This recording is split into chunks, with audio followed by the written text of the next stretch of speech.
Good morning, students. Welcome to our online class. Today, we are taking a very beautiful, very truthful poem, Once Upon a Time, and it is written by Gabriel Okara. This poem is about the hypocrisy that is, we cannot blame it, it is a natural part, it has become a natural part of our social life. But after all, it is hypocrisy, the falseness that we show in our relations nowadays, or to make my words soft, I can say that it shows the artificiality in our social relationships that has become a part of our life. And after some time, a man is fed up with this artificiality, and that type of expression is made by Gabriel Okara in his poem. First of all, about poet. So, Gabriel Okara, born in 1921, his full name is Gabriel Imomotimi Bang Ben Okara. Remember his full name. He is from Nigeria.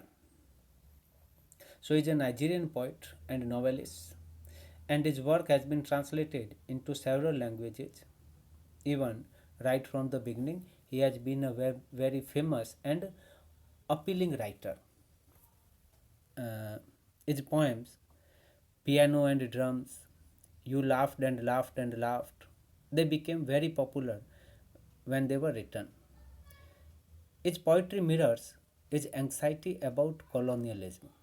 Colonialism is the effect of the colonizing power, Europe, Britain, France, Spain, when they colonized the country, a part to expand their empire. We can see the effects of colonialism in our country also, but it is very deep, very serious in the African countries. So, as a poet, Okara was quite apprehensive about what would happen when the ancient culture of his native Africa is faced with the modern Western culture. Not a good thing. The scene was very terrifying for him because he saw that the innocent African culture will be changed, drastically changed, or even to the verge of destruction. The change will be so serious that they are going to lose their native culture. This theme is very much reflected in his novel The Voice. The Voice that was published as an early part of his work in almost 1964 or 65. It shows all his fears, doubts about the effects of colonialism. Our this poem, Once Upon a Time, is again a criticism of the machine like existence of modern man, that we are living without any emotion, we are living without our sincerity. Besides poems, he has written many plays, and many of his manuscripts were destroyed during the Nigerian Civil War in 1979. And he was awarded the Commonwealth Joint Poetry Award also in 1979. He was given this award. So now we move to our this poem, Once Upon a Time. The setting of the poem is that a father is talking to his little child. The child, his son, still has the innocence of the age. He has not learnt the ways of the world. The artificiality of life is not on his face, not in his eyes. And his father, our speaker, he feels sorry for his own condition. It is a monologue. Only the father is speaking. It is called a dramatic monologue, not technically dramatic. It is a dramatic monologue in which the father is speaking to his son, and it is only the father who speaks. So he says, Once upon a time, son, They used to laugh with their hearts and laugh with their eyes, but now they only laugh with their teeth, while their eyes block cold eyes search behind my shadows. So, son, once upon a time there was these times when if I would meet a person, they means people, they would laugh with their hearts. When they laughed, the change was not only on their face, the change was in their heart also. When they laugh, the joy, the gladness, the enthusiasm, the liking, the feeling of joy, laughter, smile is a symbol of expression of joy, expression of happiness that you like something. So those feelings, they arouse from their hearts and then they were reflected through their laughter. So when people would laugh with the sincere emotions, there was the backing of sincere emotion in their laughter. It was not a hollow laughter. And they would laugh with their eyes. Not only their lips would widen, their eyes would also start shining with that happiness, with that joy.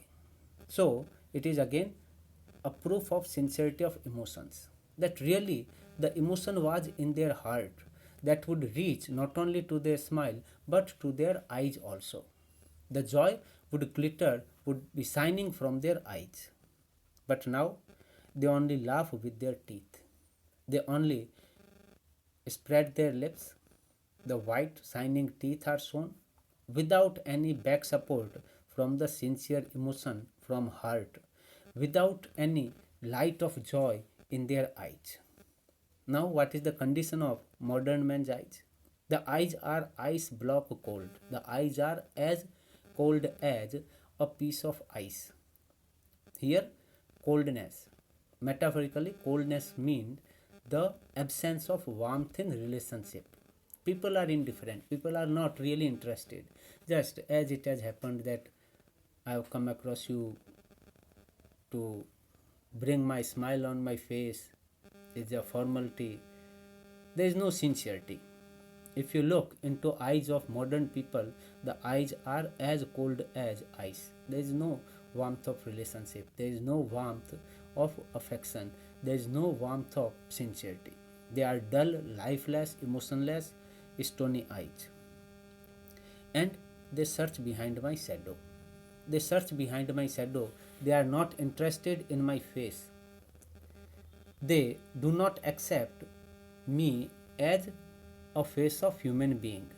They search behind my shadow. Here behind my shadow means they search for the unreal thing. Unreal thing is my position, my post, my usefulness for them. So people have become selfish. They are not interested in me as a person. They are interested in me if I am of any use for them. If I do not have any post, if I do not have any position, if they find that I am not in a position to help them, I cannot be of no use for them, then they are not interested in me. So they are not interested in my face. They do not want to know about my condition, whether my face is sad, whether I am happy, what is there any problem in my life. No, they are not interested in these things. If you meet people now, people are only interested in your position, and they welcome you with an artificial smile. Their laughter is hollow. In their heart, in their eye, there is no support of real emotion of joy or of warmth. They only greet mechanically. So that was the time, and this is the time in present day. There was a time indeed they used to shake hands with their hearts, but that is gone, son. Now they shake hand without hearts, while their left hand search my empty pockets. Again, there was a time during those days when if you shake hand with someone, the shaking would come with the force of hearts. They would forcefully, warmly shake hands with you. But now these days are gone. Now people shake hand without their heart. They shake hand only with their hands. There is no connection of heart to heart. The connection is only of hand to hand, and that is also for a formality. They shake right hand, but in fact they are using their left hand to search for, to feel for the weight in your pocket. Shaking hand is not a connection of heart. Why? Because they are not interested in your face. Their eyes have become ice block cold, without any emotion, without any feeling. They are interested in your wealth. They search, they try to feel how much money you carry, how much money this person carries. If there is more money, there will be more smile. You will be more welcome by people. If there is no money, no position, no wealth, you will not be welcome so much. So, in these two stanzas, the poet compares a situation that used to be there when the days were old and the situation, the social conditions which are really here at present. And he contrasts, he compares the two situations. Earlier, the we can say that the physical activities are the same, the smile, the laughter, the shaking of hands, but the emotions are absent. The real emotion is absent now, and on its place there is the artificiality in behavior.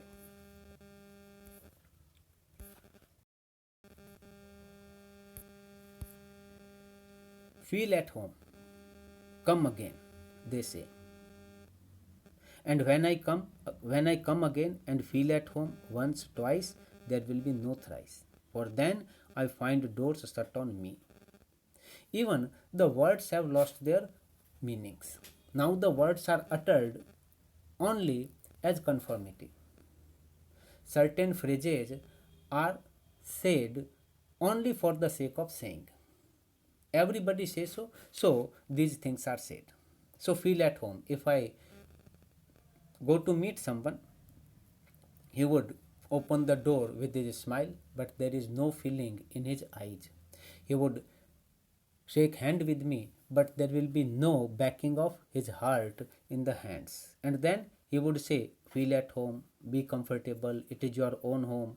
And when it is time to say goodbye, they would say these things, so please come again. Why not you come again? Nice to meet you, good to see you, hope to meet you again. Please come, have some tea, so nice to meet you. All these things, they are exchanged only as formality. Because if I take them literally, if someone has said me, come again, and I go again to his house, I would be welcomed only for the second time. If again I go there for the third time, the doors would be shut on my face. Because these things are said not for its meaning, they are only said as an exchange of courtesy. Nobody is happy to get someone at his home. So feel at home, come again, people say. And if I take these things seriously and do as they suggest, go there, visit them again and again, there will be no thrice. I will not be welcomed for the third time, and the door will be shut on me. So, I have learned many things, son. I have also learned all these things, that if people say, please do come again, I know that I have learned to know that this again is not really to be taken seriously. It is just a formality. I have also learned that if someone is happy on meeting me, then that happiness may be only a false show. So, what he says? I have learned to wear many faces like dresses. I have also started using different faces, different expression according to the situation. Home face, office face, street face, host face, cocktail face. with all their confirming smiles like a fixed portrait smile. I have also learnt the same art, like those people, that it is not necessary now to carry the real emotion, to have the real feelings in your heart. You are only to perform according to the situation like a machine. So, when I am at home, I carry the smile a man should have in his home. When I am at my office, I carry that type of face that a boss should carry, a employee should carry on that workplace. When I am on the street, I have a sweet little smile on my face as if greeting everybody, but actually that feeling is not there in my heart, it is only a smile. I have the host face. If someone has come to my house as a guest, I welcome him, but that welcome is not sincerely in my heart. My behavior, my attitude, my activities, all these things are pre planned, prefixed in me. I have to learn all these things. My son, I have to learn all these things. So now I do not have my real face. My face has become like a cocktail. I have lost my real identity. What is my true face? What is my true smile? What is my true laughter? I have forgotten. Because in society, I need not practice these things. I have to be confirmed. Confirming smiles means smiles which confirms a particular situation accepted by the society. So I have to follow what is practiced by other people. And my face is like a fixed portrait. My face is always with a smile that is fixed for a particular situation, that is fixed for a particular occasion in the society, and I carry that fixed smile every day. Students, we will continue with our text in the next class. So till then, goodbye.